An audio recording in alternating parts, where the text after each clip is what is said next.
Hello and welcome to Casual Veteran Gamer. In the Baldur's Gate 3 video today, we are looking at all of the new items introduced in patch 7 and a couple of items I've included that changed between patches 6 and 7.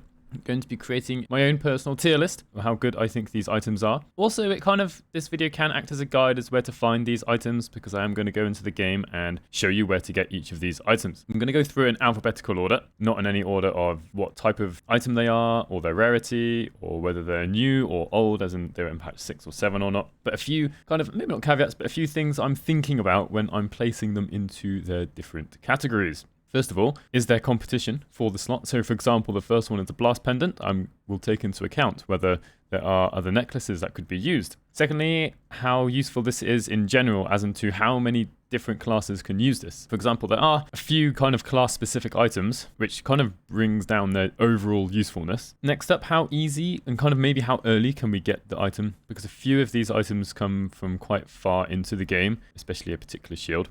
And so you won't get much use of it in early access, at least. Obviously, later in the game and full release, that isn't as much of a problem, but will always be something to think about. Also, I won't be including any roleplay value. That's always very much a personal preference in my view. I've made a video using the Sparky Points Trident recently, but I probably won't end up putting it very high in this list, but I thought that I want my character to use a Trident, so I got them a Trident. And then lastly, definitely not least, is how good is the effect of the item? And how easy is it to use the effect? Because some of these take some time to set up. Some of them you can't just use their effect constantly. One thing I do want to say about these different tiers is the way I look at it is that if something's in B tier, then with the right class, it's going to be really quite good. Or maybe on the right build, and it'll be quite a good bonus. If something's in C tier, then even on the right class, it's not that great. I would definitely try to avoid it. And above B tier is an item that's generally going to be useful for anyone, maybe easy to use, easy to get, useful for multiple classes. And you should definitely be looking for them, and you might be using them almost every run that you do throughout quite a lot of the run. So without further ado, let's start going through the items. So first up, we have the Blast Pendant, and you find it on Dawn, who is near the Spectator in the Underdark. So what it does is, when you equip it, it gives you this Lightning Blast bonus action, and your next lightning spell or cantrip deals additional lightning damage equal to your remaining lightning charges. Which brings us to the whole idea of lightning charges, which will come up with some other items. But we've got two items here that can produce lightning charges. The Speedy Lightfeet, when the wearer dashes or takes a similar action in combat, they gain 3 lightning charges, or when they hit with, in this case, the Sparky Points, or when the wielder deals damage using this weapon, they gain 2 lightning charges, and lightning charges go down by 1 each turn. When you have lightning charges, you get +1 to attack rolls, and you deal an additional 1 lightning damage, and if you get up to 5, they will get consumed, and you deal an additional 1d8 lightning damage. So the Blast Pendant can only be used once per long rest, uses a bonus action, which is generally a good thing, but we need to start a combat. One downside to this is that it is the necklace slot, and there are some good necklaces out there, being the Misty Step Amulet, for example, and the Sapphire Spark for magic missiles, and not very many classes will get to use this Blast Pendant. So I'm going to try and start combat by attacking with the Trident, so I can get some lightning charges. Right, I've got, 1. Great. I can use Lightning Blast, takes up my bonus action. I've got 2 lightning charges. I've got a cantrip.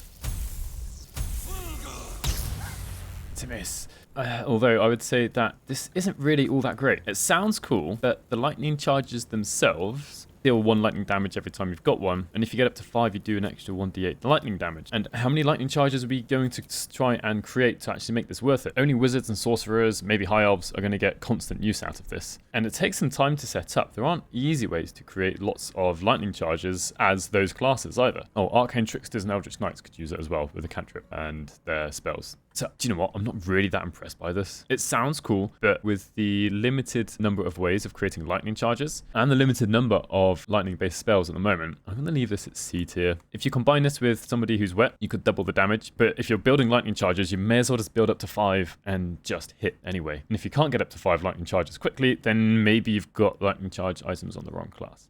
Before I move on to the next item, the Bloodguzzler Garb, do let me know if you agree or disagree with where I'm putting these items. Very much up to discussion about that, and I'm not stuck in the mud. I'm not going to just be like, no, I'm right, you're wrong. Next up, Bloodguzzler Garb. Where do we get this from? The Bloodguzzler Garb is also in the Underdark and is on the body of the Bulette. What does it do? Got an ability called Last Stand. During combat.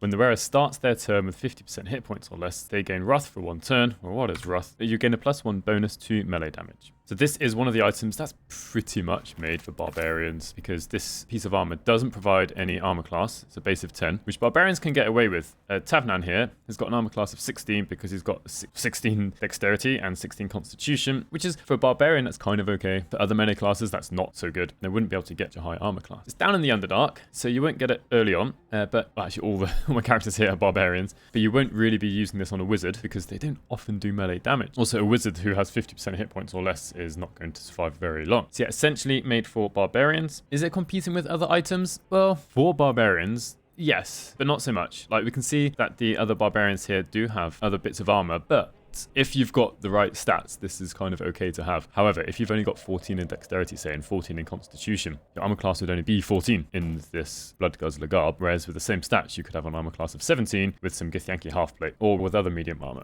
My biggest disappointment here is its +1 bonus to melee damage. It's just not that great. Thankfully, which kind of saves it for me from being in the complete critical miss here, is that there are other items that activate at 50% hit points or less. For example, this guy here, Tavnan, has got the Helmet of Grit, so it does kind of mix well with a few other items, and he could have like maybe the Githyanki Greatsword, which does an extra 1d6 psychic damage with 50% hit points or less, but you can't get it early. You are quite likely having a lower armor class. The effect isn't that great. Thankfully, you can combine it with other items to make it just have an extra bonus for when you have 50% hit points or less.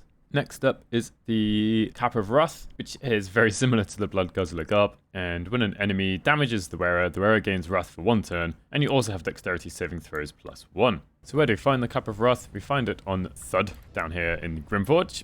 And so how good is this item? Well, problem here is it's in a slot that has some fairly good choices. So dexterity saving throws +1 is okay. Thankfully, this can be used not just by barbarians. You could put this on a fighter, a rogue, a ranger, or obviously a barbarian. It requires light armor proficiency, so it's not as exclusive as, say, the Bloodguzzler Garb. But when I've got the Helmet of Grit as a possibility, even just a helmet, although no one here has got a helmet, even just your average helmet, which can protect against critical hits, I'm not that impressed by it. Again, it's just 1 extra damage. If you've got multiple attacks per turn, that can add up, right? You could have up to maybe 2 or 3 attacks per turn if you're using your bonus action for offhand attacks, or you're a berserker. But overall, again, not very impressed by this. And it's mostly because of the Wrath here. It's just not that amazing. It's nice to have. If you've got no helmet, put it on. If you've only got a leather helmet, yeah, great, it can replace that. It's not really, like, it's not so bad. Also, there is redundancy here with the Bloodguzzler Garb. You won't want a barbarian wearing both. There's no point. They both give Wrath. They both give you just +1 bonus to melee damage. And it's not like they stack. And again, this is only being saved from critical miss because multiple classes can wear this. However, it is found really far in Grimforge. So at the moment, I'm not being so impressed by these first 3 items. Mostly because their abilities are not that great, in my opinion, of course. Next up is the Chain of Liberation. It's a medium armor piece, and it is found in the Underdark, in the fort. You can see the waypoint here. There is a secret wall here, which you have to pass a perception check to find. However, even if you fail all of that, you can, if someone's got a high enough strength, you can actually just jump up here without needing to pass any perception checks. And there's a chest just here. Seems a bit dark. Let's have some light, shall we? There's a chest here. It is trapped. You have to pass a perception check. I've already done that. I'm going to disarm the trap, and you have to unlock it. See, this needs to be lockpicked as well.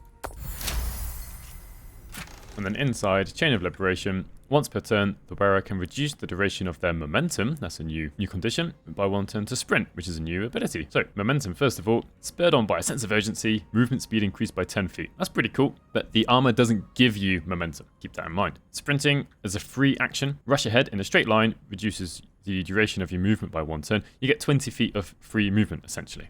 Is anyone here getting momentum? Aha, right. We'll give it to Tavika here. She's actually got 2 things that give her momentum. We'll come to these items later. They will be useful. So let's get into a fight next. I get into a fight down here, I think. Ta-da! Should be a fight. Here we go. So she's got momentum. I'll show you the item later that gave it to her. So the first thing is her movement speed is now 40 feet instead of 30 feet because of momentum, but that's not what the item does for us. What the item does for us, and we can find lots of these item effects in the common tab here. Free action, and you can see we're not going to use up an action or bonus action. Nothing is flashing, as in it's going to be used. And when you click it, you get a radius of 20 feet, which allows you to move. One thing I want to show you, 40 feet right to there, is if I tried to, I'm just going to dash. If I try and move away, you can see an opportunity attack will be triggered. However, sprinting, there's no opportunity attack from the Minotaur. If I try and walk away, there is one.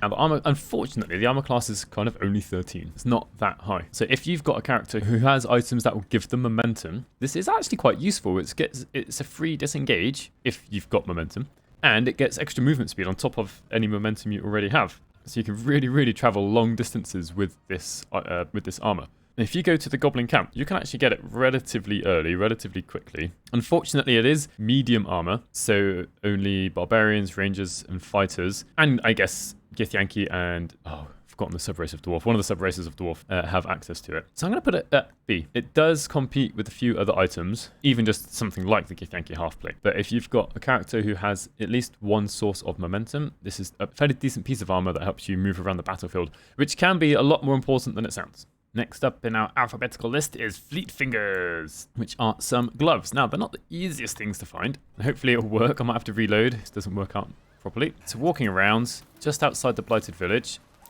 Oh, come on. Someone pass perception check. All right. Gale's our only chance. Come on, Gale. You can do this. You can't do this. Right, I'm going to have to reload. So here is a wooden chest. And inside, you have a nice little cache here, Fleetfingers. Once per turn, after the wearer dashes or takes a similar action, they can jump without using a bonus action. In fact, we've got Star in here. So he's got metallic gloves. I'm going to give him Fleetfingers. It doesn't have any other effect, so it doesn't help with like strength saving throws. Now, this isn't necessarily the best on Astarion because his jump distance isn't very high.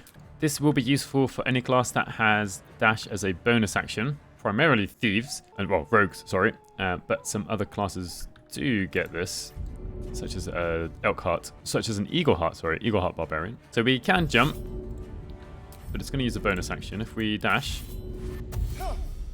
we should now, here, we get a free action to jump.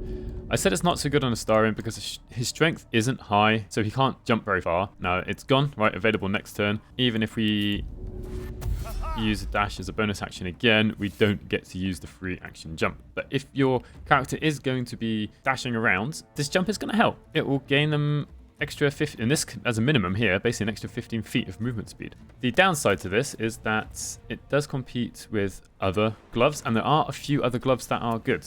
But it is available very early on. And then again on the downside is this won't be massively useful on a large number of different classes. But I'm going to give it a B because of its early availability and that some subclasses get extra use out of this. Of course, if you're dashing with your character, this is still going to be useful. I mean, dashing is an action because this will get you that extra distance that you want. So it can be useful on just about anybody, more useful on some than others. And next up is Hamarhraft. I don't know how to pronounce that properly. I'm sure I butchered it there. You can get this relatively early in the game if you head straight there.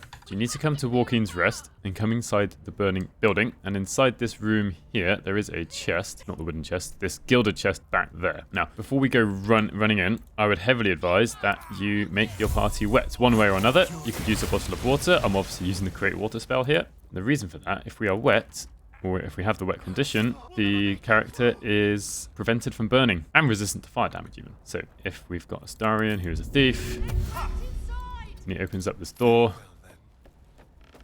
I should have had someone else open that door, never mind. And so then we have Lae'zel. Get to do this. So inside this room, I would advise don't try and unlock it in the burning room. Alright, the fire starts spreading very, very quickly. But she can basically walk on fire, not get set on fire. Just pick this up, keep it for later. Dash back out. I'm not going to save anyone. That's not the point of this video. And then I'm going to come back once I'm outside the burning building and I'll unlock the chest. You can, if you want to, unlock it inside the burning building. I just think it, perhaps a bit safer to do it outside the burning building. Ooh, there we are on the final set of Thieves' Tools. Right, what we have is it is a maul. There's 2d6 bludgeoning damage. When the wearer jumps, they deal 1d4 thunder damage in a 10-foot radius upon landing, and if you are proficient with it, if you miss an attack, deal 1 bludgeoning damage. Anyway, I'm going to give this to Lae'zel right now. And you do have to be a bit careful when you're jumping around, because sometimes your characters do jump over gaps, and if Lae'zel lands last, she will deal damage. There we go. Every time she jumps, see that coming out there. Now, unfortunately, it is a Maul. It is a martial weapon, so it's only really available to rangers, fighters, and barbarians. But as a melee weapon, you wouldn't want it on a caster normally anyway. Now, I think it looks cool. The amount of damage, though, isn't very high. Only 1d4 damage. And if you do land near someone like that, right, you can get yourself into trouble. This does work particularly well with Eagle Heart Barbarians. And also, if you attach Fleetfingers to somebody, they can get an extra jump in, or they can dash and jump, and Eagle Barbarians get their diving strike. And it's just like extra free 1d4 damage, and there's no saving throw against it. It is just 1d4. And I've just noticed, I didn't realize this happened until just now, Lae'zel has great weapon fighting, so when she rolls a 1, or is it a 1 or 2, on a damage roll, she gets to re-roll it, and it looks like this has been re-rolled, which actually makes this 1d4 like a bit better than the average 1d4. On an Eagle Barbarian, I'd say a critical hit. I know I said I wasn't going to include roleplay value, but I just find it really fun having this hammer. So yeah, available quite early on. We've got a few classes that can use it. Very easy to use, in fact. And it's just it's guaranteed damage. It's not a huge amount of damage. I'm struggling to put it between A and B. I'm probably going to leave it at B because it doesn't add any extra damage to your actual melee attacks. It's just 2d6 damage, which is decent. It's good. It's very good. But there are other weapons that are +1, for example, or have other effects with their attacks. So I'm going to leave it at B because at the end of the day, if you don't have an Eagle Heart Barbarian, you're not going to get a huge amount out of this maybe. And you have to be a bit careful when using it.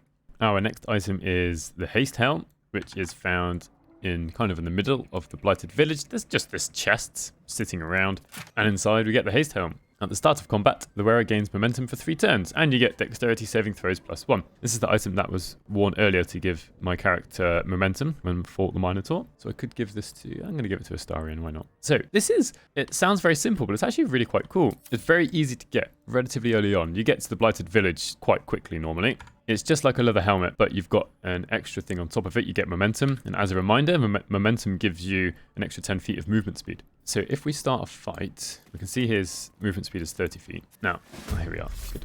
And thieves can wear this because it requires light armor proficiency only. We can see his movement speed is 40 feet, and with a single dash, we've now got 80 feet of movement speed. To get that previously would require 2 dashes. It would get you up to 90, but this also does allow a character to use the Chain of Liberation, for example. So there he goes, he's running along. But even on a character that doesn't use dash, it is really good on any melee character, because an extra 10 feet of movement speed is never not going to be useful. Anyway, you might have to use 1 extra dash.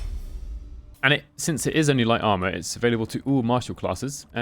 So quite simple, but I'm quite impressed. Movement speed is, again, very, very useful. This is probably going to be my first A item, because it also does link up with the Chain of Liberation very well. Our next item is a weapon called the Joltshooter, and I will have to speak about 2 other weapons at this point, because they're all very similar, and we can only get 1 of them. So if you save Councillor Floric, we get the choice of 1 of 3 weapons. So we can, in any one playthrough, we can only have 1 of these 3 weapons. Joltshooter, which is where we're at on the tier list, the Spellsparkler, or the Sparky Points. All of them have almost the same effect. In fact, the 2 weapons do have the same effect, Electric Blood. When the wielder deals damage with using this weapon, they gain 2 lightning charges. Lightning charges are good, not necessarily because of the lightning damage, but the +1 to attack rolls as a free +1. And the Spellsparkler, when the wielder deals damage with a spell or cantrip, they gain 2 lightning charges. So this is effectively the caster version of this weapon. So we're on the Joltshooter, so we'll pick it up.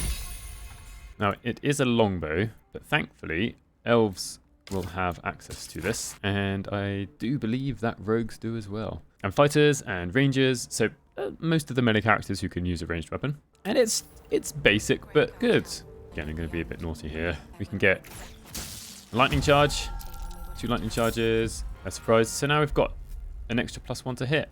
And this will also apply to the melee weapons as well. It doesn't matter what type of weapon we're using. The main downside is that this competes with the other 2 weapons. It's a longbow, which is okay in terms of damage, 1d8, and there's an extra 1 damage, and we're up to 3 lightning charges. But by itself, it's still decent. You're getting extra 1 damage, and if you build enough charges, you get an extra 1d8 lightning damage every few turns. So where am I going to put it? If we didn't have to pick between the Joltshooter and the Spellsparkler, I'd probably put it at a critical hit. like as ranged weapons go, this is good. It's like a +1 weapon. Plus, it can be used to use other items, which we'll see later. I'm going to leave it at A because we can get this early. The classes who'd want to use this can use this, and the effect is decent and ongoing. Now, some of you might be like, oh, look, these rough items you put down at C, and it's +1 damage. But that +1 to hit really does make a difference, especially with Astarion, who, if he bites someone, becomes happy, gets an extra +1 to hit, and he gets +1 to hit from lightning charges, and then he can swap to his melee weapons with an extra +1 to hit. And these all add up and really, really increase chances to hit. And the damage output is greater than 1 on average than just this extra 1 from Wrath, which can only be used with melee attacks anyway.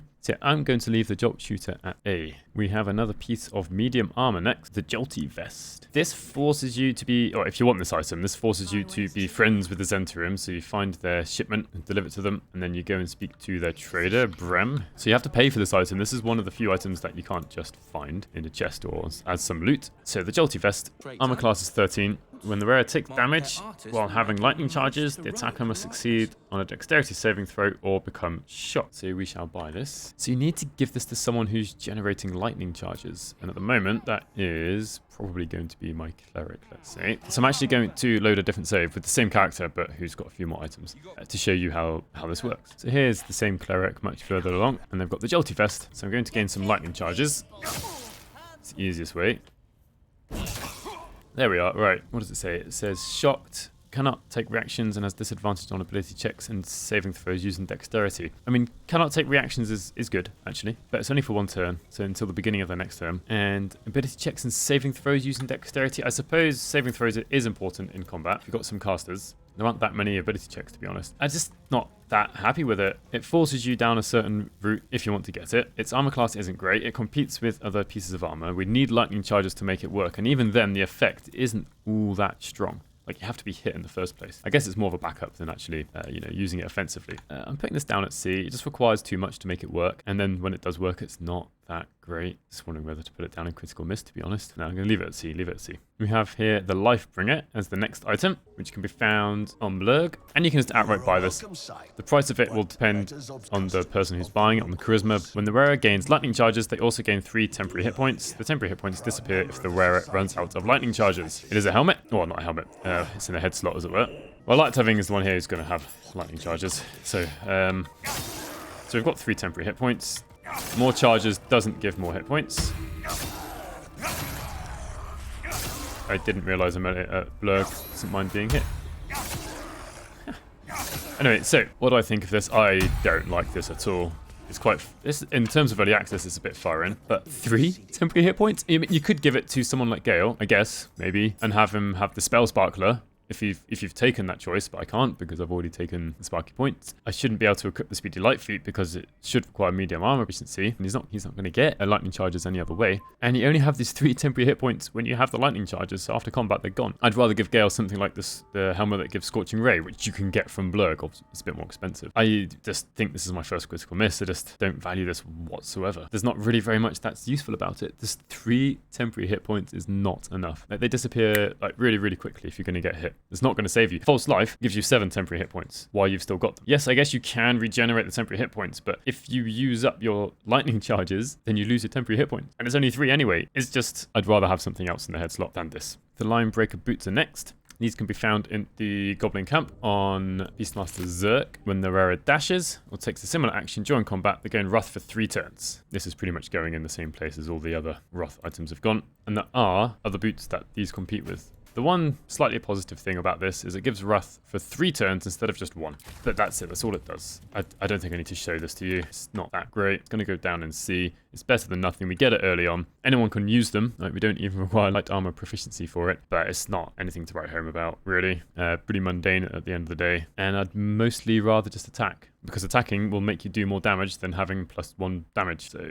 I mean, if you happen to be dashing anyway, then it's fine, it's good. But yeah, I'd rather wear other boots. The Protecty Sparkswall is next, and going by the name, you can probably guess it's something to do with lightning charges. So you find it in Grimforge. It's quite far down, and there's this kind of corridor here, this bridge, where there are lots of traps. And at the end, there's a gate. If you open the gate, or get here from using some other method, there's a gilded chest, and we have the Protecty Sparkswall.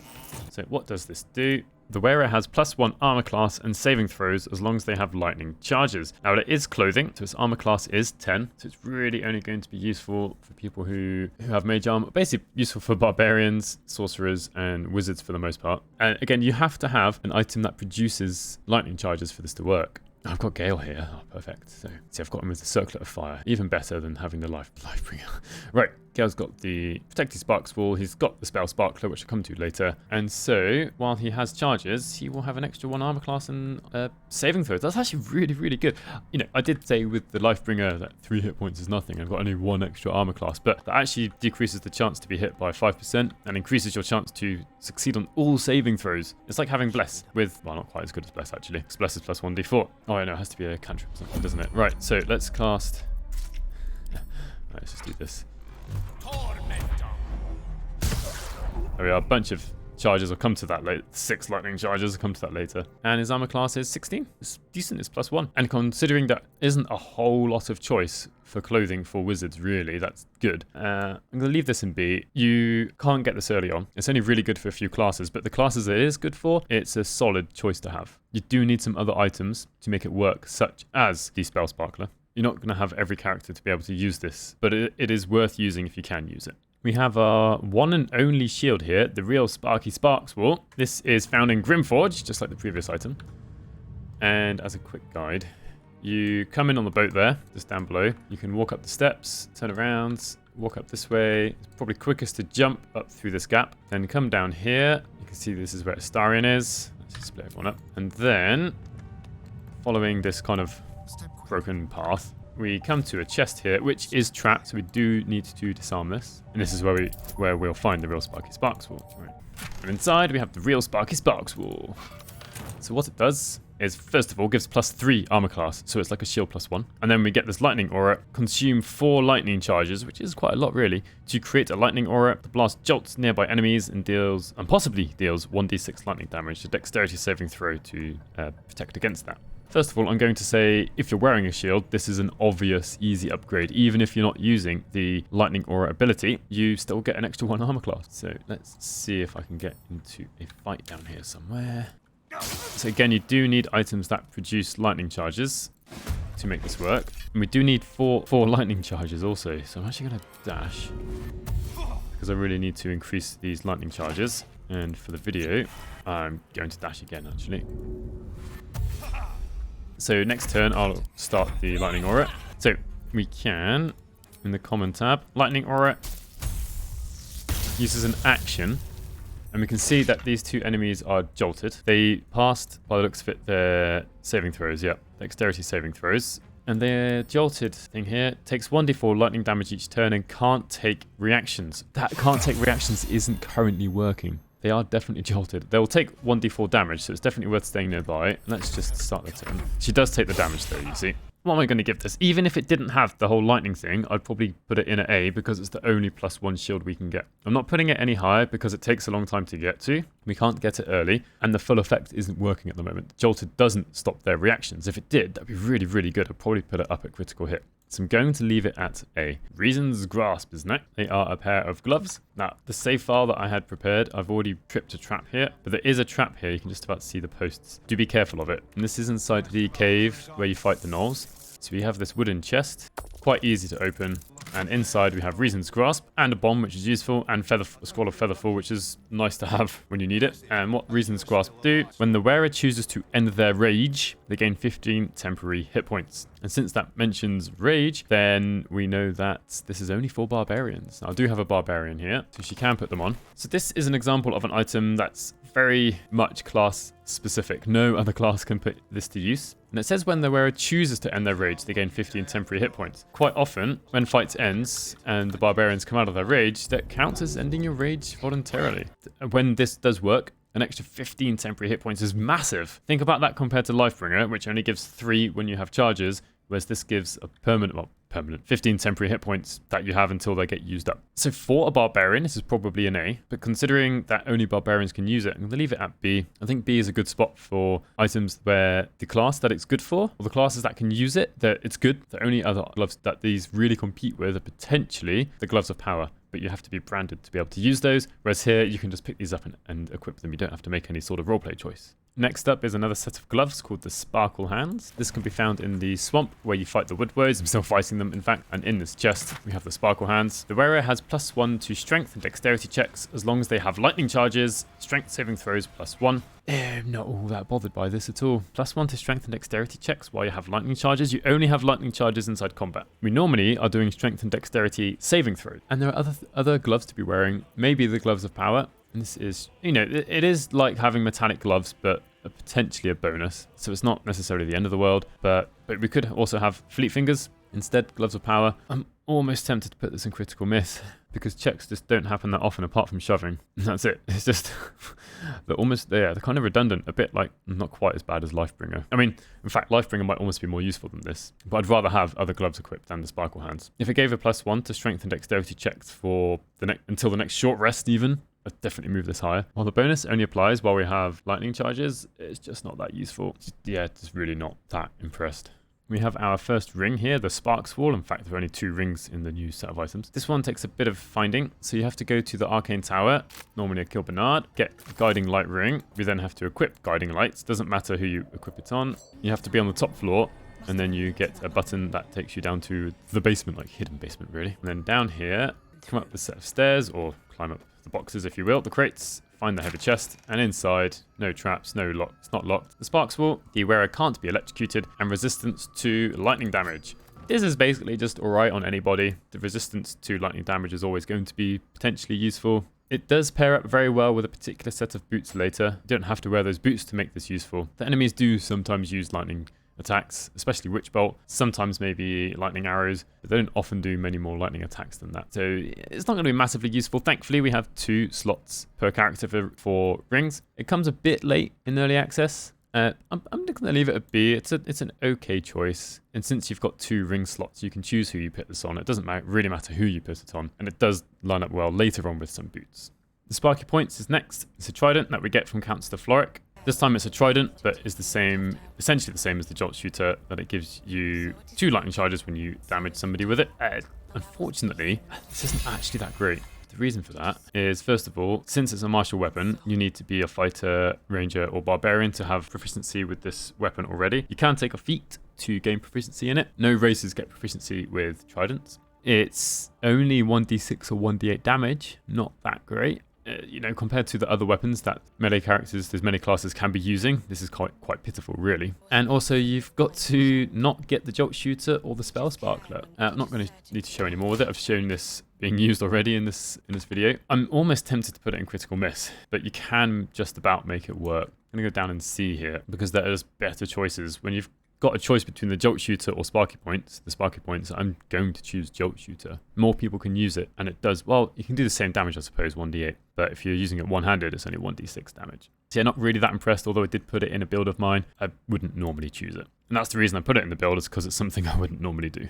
We have another set of boots up next, the Speedy Lightfeet. These are very easy to find. This is in the windmill in the Blighted Village. And in the chest here, we get the Speedy Lightfeet. When the wearer dashes or takes a similar action during combat, they gain 3 lightning charges. I don't know if it's, well, I guess it is a bug. It says we need medium armor proficiency. However, Astarion who doesn't have medium armor proficiency can still wear it and use it without any problems. This is really good. We can find it very early on, a bit like the Haste Helm. It basically is absolutely amazing for Astarion, or any thief, even any rogue, so they can use their bonus action to dash. But even on Lae'zel, a single dash can get you lightning charges for 3 turns. And lightning charges, as I've said earlier, themselves are pretty good. Getting a +1 to hit is nice, and an extra 1 damage is okay. And also, it kind of fuels some of the other items that we have. So let's start combat. Let's be a bit mean. Let's try and surprise them. Or Astarion can just... Oh, here we go. Right. 1 hit point left. Brilliant. So yeah, this is especially good on thieves, because what they can do is dash, get those lightning charges, hide, and still use sneak attack just to get an extra +1 to hit and an extra +1 damage. Then on the next turn, he'll do the same thing, but the next time he'll have an extra 1d8 damage. And since it's a relatively good wear, I'm going to put it at A. This is especially good for the classes that can use dash as a bonus action, or subclass. And yeah, there's nothing really bad about it. There are other boots to be getting, but since we get it so early on, this will probably stay with you the whole of early access. The Speedy Reply, yet another weapon. that is new in patch 7. It can be found just outside the cave where the Zhentarim are hiding out, where you fight the gnolls.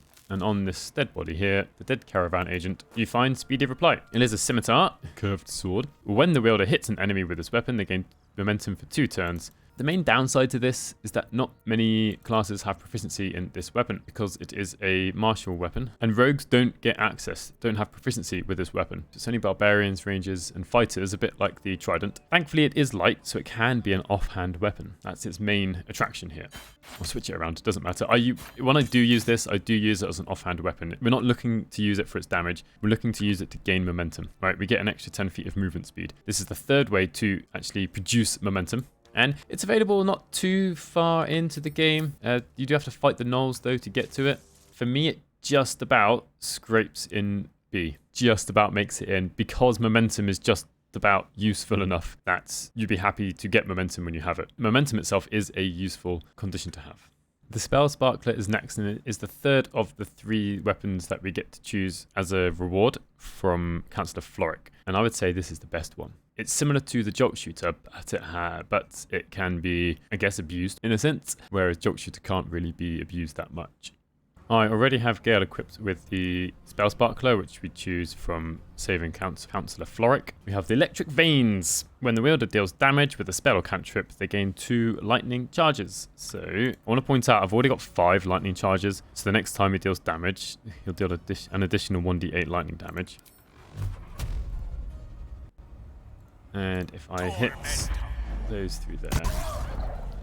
So what happened there is that Gale hits the Gnoll Hunter for 2 force damage with one of the magic missiles, and did 1 lightning damage because of the lightning charge itself, and then an extra, I think this is wrong here. This should be an extra 1d8 damage. He rolled 2 lightning damage, and it says damage roll 1d4, force plus 1 equals 2. Some of the descriptions do seem to be bugged in terms of the lightning charges. If I just hit the Barbarian, we can see that we used 3 magic missiles, did quite well there on the damage rolls, and he's gained 6 lightning charges for the use of 1 level 1 spell slot, specifically magic missile, since magic missile hits 3 times and does damage 3 times, and he's got 5 lightning charges again. This also worked with Scorching Ray if I manage to hit. Oops. Only hit with one of them. However, I hit Astarion, did 9 fire damage, and then 1 lightning damage from having lightning charges, and then, yeah, it says damage roll 9, 2d6 fire. That is 4 out of 1d8 from having 6 lightning charges. Now, I've still got 1 action left. Now, I've run out of spell slots, but fuse magic missile. Let's hit Gnoll Hunter. Let's hit Shadow as well. We can see we gain 6 lightning charges. The extra 1d8 damage only applies to one of the magic missiles or scorching rays. It won't apply to all 3 of them, but we do get plenty of lightning charges generated with the Spellsparkler. So I'm going to put this in the critical hit category. First item put up here, because 1, producing lightning charges is good. 2, it's relatively easy to get. Now, maybe I should put it in A, because we do have to choose between the Spellsparkler, Joltshooter, and Sparky Points, though it's easy to leave Sparky Points behind. But this just goes so well with Magic Missile and Scorching Ray that you get lightning charges very quickly and you can deal more damage. And remember, you can make opponents wet to have double damage from lightning and cold sources of damage. Unless you really want Joltshooter, honestly, pick Spellsparkler for Gale or any sorcerer or wizard you have made. It's really, really good. Next up will be Spidersilk Armour, but I'm actually going to do Xyanyde at the same time for 2 reasons. One, this isn't necessarily new. This is kind of drought armor, and we had something similar in patch 6. Secondly, Xyanyde and Spidersilk get found at the same place, and also Xyanyde is a patch 6 item that has changed. So I'm just going to break the alphabetical order here just for this moment, because we can just look at both at once. On Minthara's body, not on the chest, we find Spidersilk Armour and Xyanyde. So let's look at Spidersilk Armour first. So Spidersilk Armour is light armor, has an armor class of 12, stealth +1, and advantage on constitution saving throws. So I'm going to give that to Tavian, since her dexterity is decent. As light armor goes, this is quite good. The only other thing it's really competing with is a studded leather armor +1, which has an armor class of 13, but it has the benefit of +1 stealth, which I don't find that important, to be honest. You can get bonuses to stealth from other places, and you can just stay outside the sneaking cones, so you don't have to worry about stealth. And then we have advantage on constitution saving throws. If you can put this onto a caster, they would then have advantage on constitution saving throws for keeping concentration, which would be great. Some spells and weapon effects have force you to make a Constitution saving throw. So it's quite hard to choose between this and studded leather armor because +1 armor class is decent. If it's on a caster, I would definitely verge on having this rather than the studded leather armor +1. If it's on a rogue, though, I'd probably go with the studded leather armor +1. But overall, a decent bit of armor. Now, where should I put this? B or A? I'm probably going to put it in A. I'm tempted to put it in B as well, because advantage in Constitution saving throws stacks with having proficiency in Constitution saving throws for someone like a barbarian. Usually Constitution saving throws are for resisting quite often damage, such as poison damage or necrotic damage, and perhaps also resist bleeding. So yeah, it saves you directly from damage. Yeah, let's leave it at A, but there's a good argument to be made for picking studded leather armor +1. Now, since we're here, Xyanyde, this has changed, in my opinion, quite dramatically from what it was before. Also, it's gone down to uncommon instead of rare. So Xyanyde's fire has changed. It used to be when you attacked an enemy, there was a chance to inflict fairy fire on that enemy. That has changed. Once per short rest, when the wielder misses an attack with this weapon, the target is encased in fairy fire. The fairy fire itself is good. I like it. It gives you advantage on your attacks against the enemy and also lights them up. So they provide some light and can't go invisible. So that's all really quite good. But it's when they miss an attack once per short rest. So we miss and fairy fire, that's great. But now I need to take a short rest or long rest before it recovers. Whereas before, we used to be able to inflict fairy fire multiple times on multiple enemies. It wasn't guaranteed. You used to be able to inflict fairy fire an unlimited amount of times in theory. And you didn't have to miss to make it work. So I used to put it on Shadowheart. I used to be happy to have her have it. I would have definitely put it at B before patch 7, but now in patch 7, it's just not that good. There are plenty of other weapons to have instead, and it's not like we can dual wield it either without taking the dual wielder feat. It is one-handed. The damage it does is 1d6 is not that great, and it's once per short rest. Almost now in critical miss, to be honest, for me, but fairy fire is just about good enough for that. I'm going to leave it and see. Here is yet another pair of boots up next, the Springstepp Boots. These can be found behind Draw Ragslin. You don't have to fight to get to these. He's there. I just walked up the side. We don't need a key. We can just knock this door down. Lae'zel doing the honors for us. And then in the gilded chest, exactly where we find the Helmet of Grit, we find the Springstepp Boots. When the wearer dashes or takes a similar action during combat, they gain momentum for 3 turns. Talked about momentum enough. It is useful. Let's say we give this... Actually, I wouldn't give this to someone who has the Haste Helm. That would be redundant. But having momentum is a useful thing. It does need to be during combat. So let's just quickly start a combat. Show you how useful this kind of can be. Like it's on Lae'zel, who doesn't have dash as a bonus action. Actually, heal her a tiny bit. And let's just start combat. Ah, nice. She goes after this person, who's probably just going to bang the drum. Alright, so she does have to use dash. However, note her movement speed is 30. We use dash. Now she's got 80 feet of movement speed. The reason for that is having momentum increases your movement speed by 10, so 40, and dash then doubles your movement speed. So if you need to dash, you go from 30 feet up to 80 feet, and she can go almost anywhere she wants. And momentum lasts for 3 turns. For this turn and the next 2 turns, her movement speed is 40. And she just happens to be a fighter, so she can use most of her movement speed, use up 50 feet, and then use action surge, and so on. On someone like Astarion, they can dash really, really far.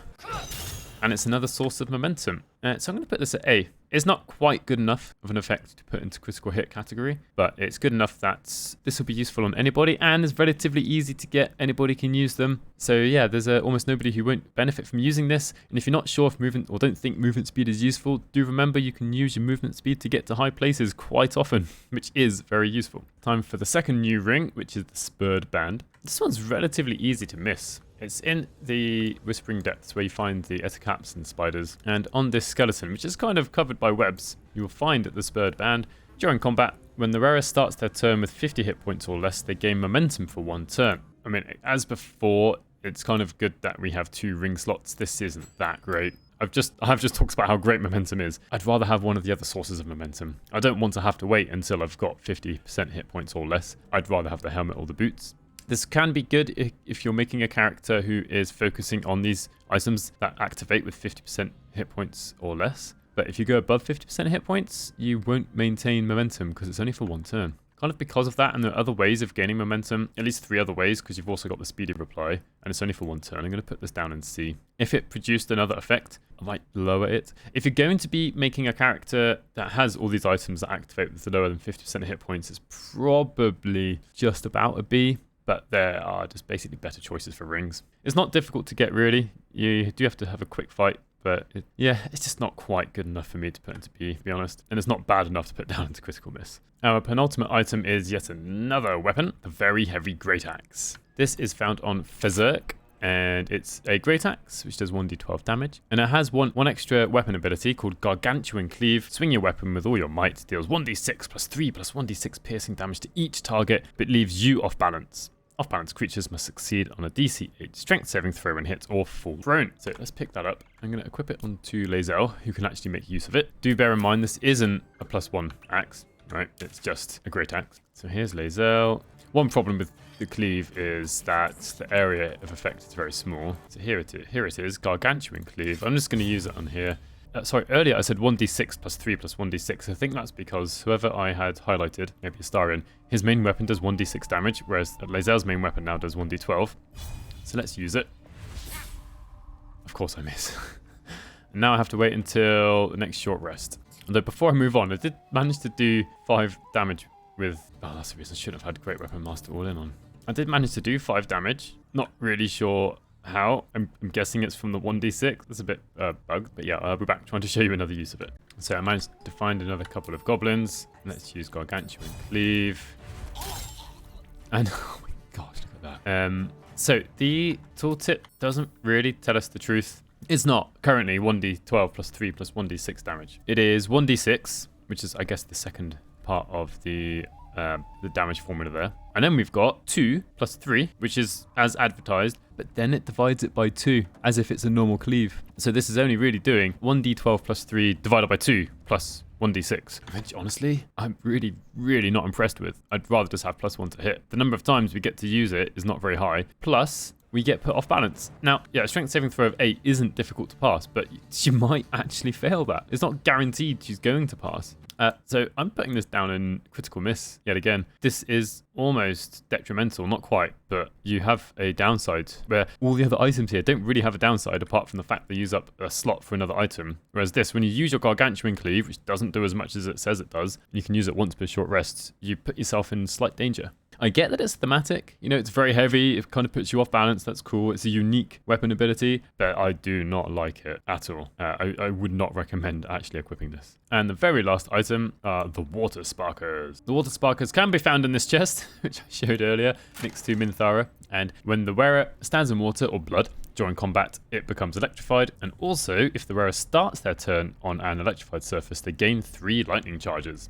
Ideally, you will pair this up with the Sparkswall, the ring that I showed you earlier. However, we're not going to be able to do that right now, since this save file doesn't have both of those items together. Let's quickly try and start a fight. It used to be whenever there was water, whenever there was water, it would electrify it, but that has changed. It's now only in combat. Now, being electrified does mean you take 1d4 damage at the beginning of your turn. All right, so there's water here, and it's not becoming electrified. It used to be. I'll show you how annoying it used to be, actually.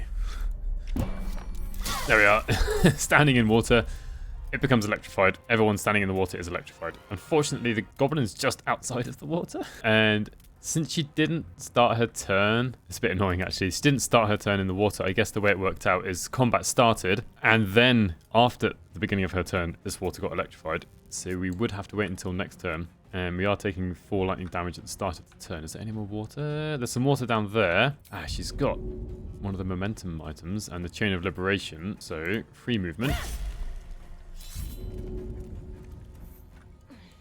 This all becomes electrified. We're already electrified, so what does it matter? And then we'll wait until the beginning of her next turn.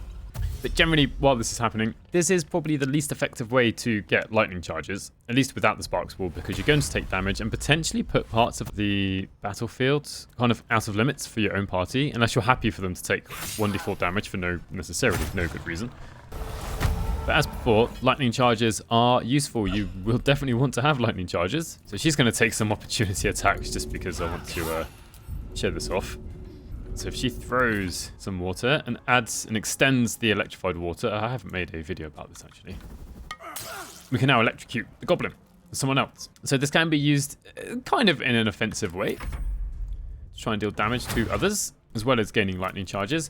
Since this water is already electrified, we can, okay, this isn't necessarily clever, we can electrify everyone in this area. So yeah, and Then at the beginning of Tavika's turn, which we'll see soon enough, we should see she gains some lightning charges and all the goodness that comes with those. Oh, she's not actually standing in the electrified surface. Oh dear, right. There is I guess it's a bug. The item isn't described accurately because the blood should really be electrified at this point because she's standing in it, but it's not becoming electrified. It's only working in water. So that's my mistake. But yeah, she would have gained 3 lightning charges, which is good and lasts you well for 3 turns. So you don't constantly have to spend every turn starting in an electrified surface. Just doing it once every few turns is good enough. So where am I going to put it?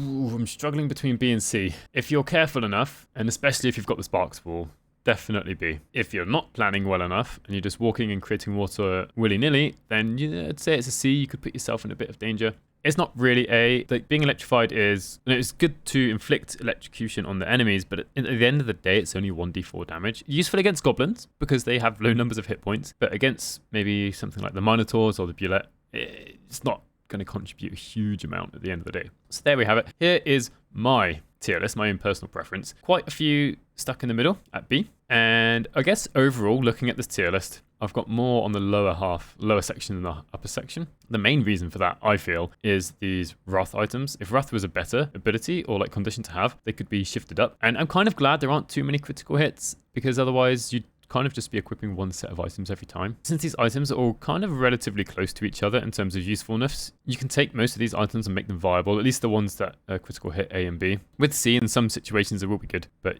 generally stay clear of them. So yeah, do let me know what you think of all of these items. Which ones would you move up or down? Have I forgotten something? Do I put too much importance on something for you? If you've made it this far, please do consider subscribing. Thank you very much for watching, and hopefully I'll see you in the next one.